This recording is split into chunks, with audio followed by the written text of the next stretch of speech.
ಜ್ಯೋತಿಷ್ಯ ಶಾಸ್ತ್ರದ 27 ನಕ್ಷತ್ರಗಳ ಮಾಲಿಕೆಯಲ್ಲಿ 17ನೆಯ ನಕ್ಷತ್ರವೇ ಅನುರಾಧ ನಕ್ಷತ್ರ. ಭೂಚಕ್ರದ 300 ಡಿಗ್ರಿಯಿಂದ 313 ಡಿಗ್ರಿ 20 ನಿಮಿಷಗಳವರೆಗೆ ವ್ಯಾಪಿಸಿರುವ ಈ ನಕ್ಷತ್ರವು ಸಂಪೂರ್ಣವಾಗಿ ಮಂಗಳನ ಆಧಿಪತ್ಯದ ವೃಶ್ಚಿಕ ರಾಶಿಯಲ್ಲಿ ಬರುತ್ತೆ. ಅನುರಾಧ ಎಂದರೆ ರಾಧೆಯ ನಂತರ ಬರುವುದು ಅಥವಾ ಅನುಗಮನ ಮಾಡುವ ಯಶಸ್ಸು ಅನ್ನುವ ಅರ್ಥವನ್ನು ಕೊಡುತ್ತೆ. ಜನ್ಮ ಕುಂಡಲಿಯಲ್ಲಿ ಈ ನಕ್ಷತ್ರದ ಪ್ರಭಾವ ಹೇಗಿರುತ್ತೆ, ಇದರ ಅಧಿಪತಿ ಯಾರು, ಈ ಜಾತಕರ ನೈಜ ಜೀವನದ ಫಲಗಳು ಹೇಗಿರುತ್ತೆ ಎಂಬುದನ್ನು ಈ ವಿಡಿಯೋದಲ್ಲಿ ನೋಡೋಣ. ವೀಕ್ಷಕರೇ, ಮೊದಲನೇ ಬಾರಿಗೆ ನೀವು ನನ್ನ ಚಾನಲನ್ನು ನೋಡ್ತಾ ಇದ್ರೆ ದಯವಿಟ್ಟು ಸಬ್ಸ್ಕ್ರೈಬ್ ಮಾಡಿ, ವಿಡಿಯೋ ಇಷ್ಟವಾದಲ್ಲಿ ಒಂದು ಲೈಕ್ ಕೂಡ ಮಾಡಿ. ಜ್ಯೋತಿಷ್ಯ ಶಾಸ್ತ್ರದ ಪ್ರಕಾರ ಅನುರಾಧ ನಕ್ಷತ್ರಕ್ಕೆ ಒಂದು ವಿಶಿಷ್ಟವಾದಂಥ ಶಕ್ತಿ ಇದೆ. ಏಕೆಂದರೆ ಇಲ್ಲಿ 3 ಪ್ರಮುಖ ತತ್ವಗಳು ಒಟ್ಟಿಗೆನೆ ಕೆಲಸ ಮಾಡ್ತದೆ. ಅದಂತ ಹೇಳಿದರೆ ರಾಶ್ಯಾಧಿಪತಿ, ನಕ್ಷತ್ರಾಧಿಪತಿ ಮತ್ತು ದೇವತಾ ತತ್ವ. ಇವಾಗ ರಾಶ್ಯಾಧಿಪತಿ ಬಂದು ಮಂಗಳ. ಈ ಮಂಗಳ ಶಕ್ತಿ, ಸಾಹಸ ಮತ್ತು ರಕ್ತಗತವಾಗಿ ಬಂದಿರುವಂತಹ ಹಠದ ಸ್ವಭಾವವನ್ನು ತೋರಿಸುವಂಥದ್ದು.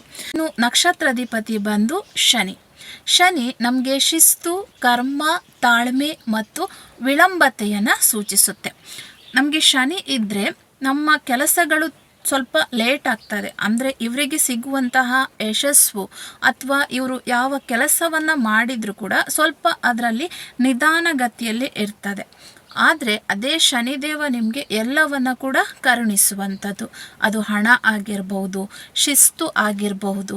ನೀವು ಕೆಟ್ಟ ದಾರಿಯಲ್ಲಿ ನಡೀತಾ ಇದ್ದರೆ ನಿಮ್ಮನ್ನು ಸನ್ಮಾರ್ಗದಲ್ಲಿ ನಡೆಸುವಂಥದ್ದು ಶನಿ. ನಕ್ಷತ್ರದ ಅಧಿಪತಿ ಶನಿ ಆಗಿರೋದ್ರಿಂದ ಈ ರೀತಿಯ ಎಲ್ಲ ಲಕ್ಷಣಗಳು ಕೂಡ ನಿಮ್ಮಲ್ಲಿ ಕಂಡುಬರಬಹುದು. ಇನ್ನು ದೇವತಾ ತತ್ವ. ಈ ನಕ್ಷತ್ರದ ದೇವತಾ ತತ್ವ ಬಂದು ಮಿತ್ರ ದೇವ ಅಂತ ಹೇಳಿದರೆ ಸ್ನೇಹ, ಸೌಹಾರ್ದತೆ ಮತ್ತು ಮೈತ್ರಿಯನ್ನು ಸೂಚಿಸುವಂಥದ್ದು. ನೀವು ಯಾರೊಂದಿಗೂ ಕೂಡ ಬೇಗನೆ ನೀವು ಸ್ನೇಹವನ್ನು ಬೆಳೆಸ್ಕೊಳ್ತೀರಾ. ಅದಕ್ಕೆ ಕಾರಣ ನಿಮ್ಮ ದೇವತಾ ತತ್ವ ಮಿತ್ರ ಆಗಿರೋದ್ರಿಂದ. ಇಲ್ಲಿ ಮಂಗಳ ಮತ್ತು ಶನಿ ಪರಸ್ಪರ ಶತ್ರುಗಳಾಗಿದ್ರೂ ಕೂಡ ಅನುರಾಧ ನಕ್ಷತ್ರದಲ್ಲಿ ಇವೆರಡರ ಸಂಯೋಜನೆ ಅದ್ಭುತ ಸಾಮರ್ಥ್ಯವನ್ನು ನಿಮಗೆ ನೀಡುತ್ತೆ. ಮಂಗಳನ ಅಗ್ನಿತತ್ವ ಮತ್ತು ಶನಿಯ ವಾಯುತತ್ವ ಇವೆರಡೂ ಸೇರಿ ಈ ಒಂದು ನಕ್ಷತ್ರದವರಿಗೆ ಕಠಿಣ ಪರಿಸ್ಥಿತಿಯನ್ನು ಕೂಡ ಎದುರಿಸುವಂತಹ ಸ್ಥಿತಪ್ರಜ್ಞ ಗುಣವನ್ನು ನೀಡುವಂಥದ್ದು. ಇನ್ನು ಮಿತ್ರದೇವನ ಅನುಗ್ರಹದಿಂದ ಇವರು ಸಮಾಜದಲ್ಲಿ ಉತ್ತಮ ರಾಜತಾಂತ್ರಿಕ ಮತ್ತು ಸಂಘಟಕರಾಗಿ ಗುರುತಿಸಿಕೊಳ್ತಾರೆ. ಇನ್ನು ಅನುರಾಧ ನಕ್ಷತ್ರದವರ ಗುಣ ಸ್ವಭಾವವನ್ನು ನೋಡೋಣ. ಸ್ಥಿರ ಬುದ್ಧಿ ಮತ್ತು ಧೀಮಂತಿಕೆ. ಇವರು ತಮಗಿರುವಂತಹ ಆಂತರಿಕ ಶಕ್ತಿಯನ್ನು ಸುಲಭವಾಗಿ ಜನರ ಮುಂದೆ ಹಾಕೋದಿಲ್ಲ. ಅಂತ ಹೇಳಿದರೆ ತಮ್ಮಲ್ಲಿರುವಂತಹ ಯಾವುದೇ ಆಲೋಚನೆ ಆಗಿರಬಹುದು ಅಥವಾ ಸೀಕ್ರೆಟ್ ವಿಷಯಗಳನ್ನು ಸಡನ್ನಾಗಿ ಜನರ ಮುಂದೆ ಹೇಳಲಿಕ್ಕೆ ಇವರು ಹೋಗೋದಿಲ್ಲ. ಇದು ಯಾಕೆ ಬರ್ತದೆ ಅಂದರೆ ಈ ಗುಣ ವೃಶ್ಚಿಕ ರಾಶಿಯ ಗುಪ್ತತತ್ವ ಇವರಲ್ಲಿ ಅಡಗಿರ್ತದೆ. ಹಾಗಾಗಿ ಇನ್ನು ಪರದೇಶವಾಸ ಮತ್ತು ಭಾಗ್ಯೋದಯ. ಜ್ಯೋತಿಷ್ಯ ಶಾಸ್ತ್ರದ ಪ್ರಕಾರ ಇವರ ಜನ್ಮಸ್ಥಳದಲ್ಲಿ ಕಷ್ಟಗಳನ್ನು ಅನುಭವಿಸಿದ್ರು ಕೂಡ ದೂರದ ಊರುಗಳಲ್ಲಿ ಅಥವಾ ವಿದೇಶಗಳಲ್ಲಿ ಇವರಿಗೆ ಹೆಚ್ಚಿನ ಒಂದು ಭಾಗ್ಯ ಉಂಟಾಗ್ತದೆ.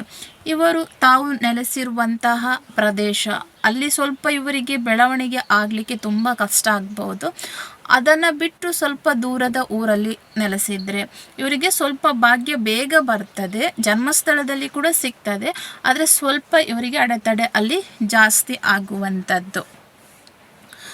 ಇನ್ನು ಅನುರಾಧ ನಕ್ಷತ್ರದವರ ಆಧ್ಯಾತ್ಮಿಕ ಒಲವು ತುಂಬಾ ಗಟ್ಟಿಯಾಗಿರ್ತದೆ.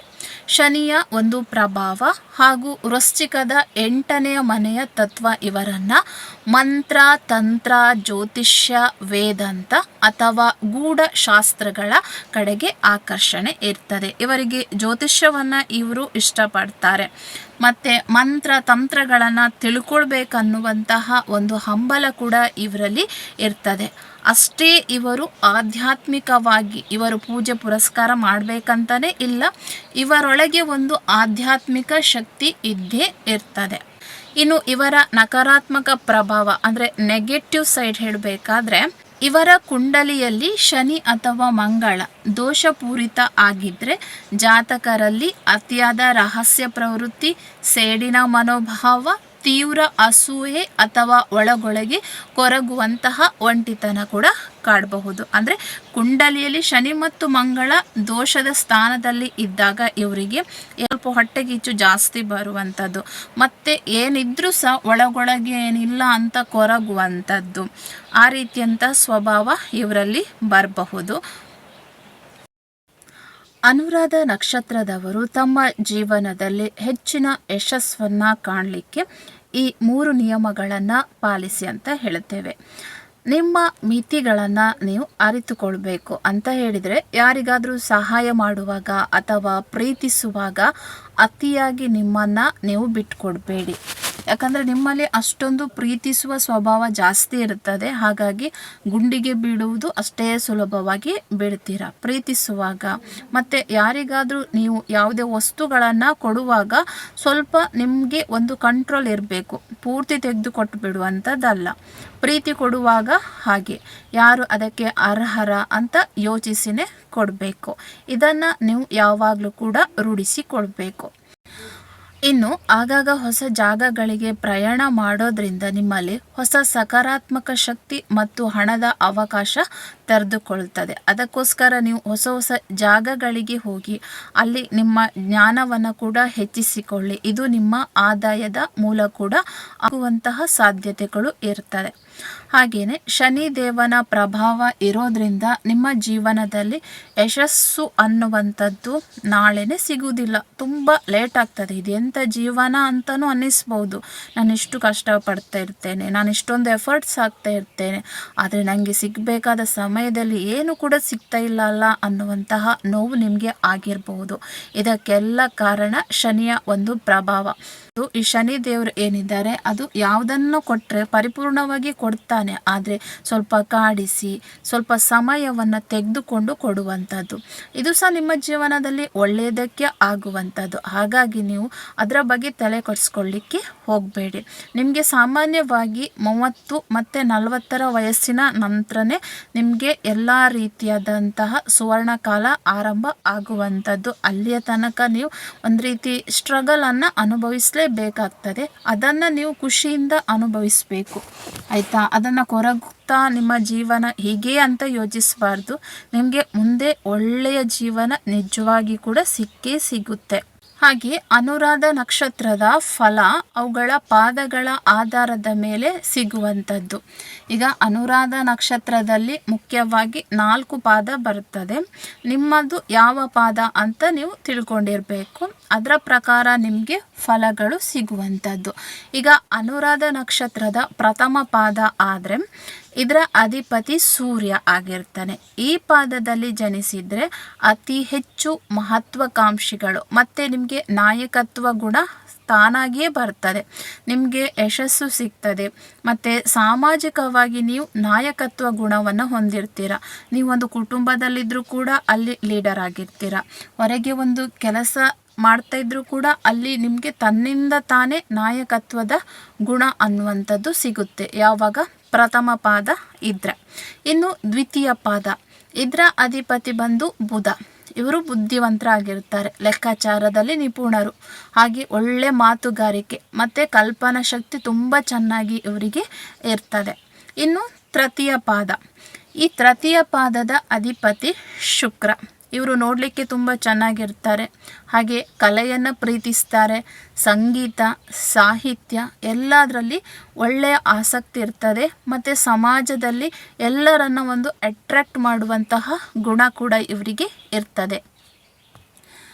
ಇನ್ನು ಚತುರ್ಥ ಪಾದ, ಇದರ ಅಧಿಪತಿ ಮಂಗಳ. ಮಂಗಳ ಅಂತ ಹೇಳಿದರೆ ಒಂದು ರೀತಿ ಫೈರ್, ಶಕ್ತಿ ಅನ್ನು ಸೂಚಿಸುವಂಥದ್ದು. ಇವರು ಯಾವುದಕ್ಕೂ ಕೂಡ ಹೆದರೋದಿಲ್ಲ. ಒಂದು ರೀತಿ ಸ್ವಲ್ಪ ಹಠ ಸ್ವಭಾವ, ಮೊಂಡುತನ, ಹಾಗೆ ದೈಹಿಕ ಶಕ್ತಿ ಮತ್ತು ಆಧ್ಯಾತ್ಮಿಕ ಶಕ್ತಿ ಎರಡೂ ಕೂಡ ತೀವ್ರವಾಗಿರ್ತದೆ. ಇವರು ಒಂದು ರೀತಿ ಬೆಂಕಿಯ ಹಾಗೇನೆ ಇರ್ತಾರೆ. ಅನುರಾಧ ನಕ್ಷತ್ರದವರ ತಮ್ಮ ಜೀವನದ ನಕಾರಾತ್ಮಕತೆಯನ್ನು ಕಡಿಮೆ ಮಾಡ್ಕೊಳ್ಬೇಕಾದ್ರೆ ಏನು ಮಾಡಬಹುದು ಅಂತ ನೋಡೋಣ. ಶಿವ ಮತ್ತೆ ಹನುಮಾನ್ ಇವರಿಬ್ಬರನ್ನ ಕೂಡ ಆರಾಧಿಸಬೇಕು. ಶನಿ ಮತ್ತು ಮಂಗಳನ ದೋಷಕ್ಕಾಗಿ ನೀವು ಪ್ರತಿ ಶನಿವಾರ ಮತ್ತು ಮಂಗಳವಾರ ಹನುಮಾನ್ ಚಾಲಿಸನ್ನ ಓದುವಂಥದ್ದು. ಶಿವನಿಗೆ ನೀವು ಮನೆಯಲ್ಲಿ ಅಭಿಷೇಕ ಮಾಡುವಂಥದ್ದು ಅಥವಾ ಶಿವನ ದೇವಸ್ಥಾನಕ್ಕೆ ಹೋಗುವಂಥದ್ದು. ಇದನ್ನೆಲ್ಲ ಮಾಡಿದಾಗ ನಿಮ್ಮ ಸಮಸ್ಯೆಗಳಿಗೆ ಒಂದು ಮುಕ್ತಿ ಅನ್ನುವಂಥದ್ದು ಸಿಗ್ತದೆ. ಇನ್ನು ಮಿತ್ರದೇವನ ಉಪಾಸನೆಯನ್ನು ಮಾಡಬೇಕು. ಪ್ರತಿದಿನ ಬೆಳಿಗ್ಗೆ ಸೂರ್ಯನಿಗೆ ಅರ್ಘ್ಯ ಪ್ರದಾನ ಮಾಡೋದ್ರಿಂದ ನಿಮಗೆ ಸಮಾಜದಲ್ಲಿ ಒಳ್ಳೆಯ ಗೌರವ ಕೀರ್ತಿ ಕೂಡ ಸಿಗ್ತದೆ. ಹಾಗೆ ನೀವು ಅನಾಥರಿಗೆ ಅಥವಾ ವೃದ್ಧರಿಗೆ ಸಹಾಯ ಮಾಡೋದ್ರಿಂದ ಶನಿದೇವನ ಕೃಪೆ ನಿಮ್ಮ ಮೇಲೆ ಇರ್ತದೆ. ಮುಖ್ಯವಾಗಿ ಪ್ರಾಣಿಗಳಿಗೆ ಸಹಾಯ ಮಾಡಿ.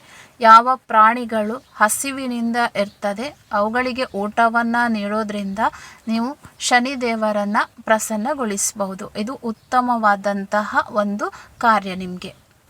ವೀಕ್ಷಕರೇ, ಇದಿಷ್ಟು ಅನುರಾಧ ನಕ್ಷತ್ರದವರ ಒಂದಿಷ್ಟು ಮಾಹಿತಿ. ನಿಮ್ಮದು ಕೂಡ ಅನುರಾಧ ನಕ್ಷತ್ರ ಆದರೆ ಕಮೆಂಟ್ ಮಾಡಿ. ಈ ರೀತಿಯ ಸ್ವಭಾವ ನಿಮ್ಮಲ್ಲಿ ಕೂಡ ಇದೆ ಅಂತ ನೋಡಲಿಕ್ಕೆ ನಮಗೆ ಕೂಡ ಖುಷಿ ಆಗುತ್ತೆ. ಹಾಗೆ ವಿಡಿಯೋ ಇಷ್ಟವಾದರೆ ಲೈಕ್ ಮಾಡಿ, ಮತ್ತೆ ಮರೆಯದೆ ಚಾನಲನ್ನು ಕೂಡ ಸಬ್ಸ್ಕ್ರೈಬ್ ಮಾಡಿ. ಧನ್ಯವಾದ.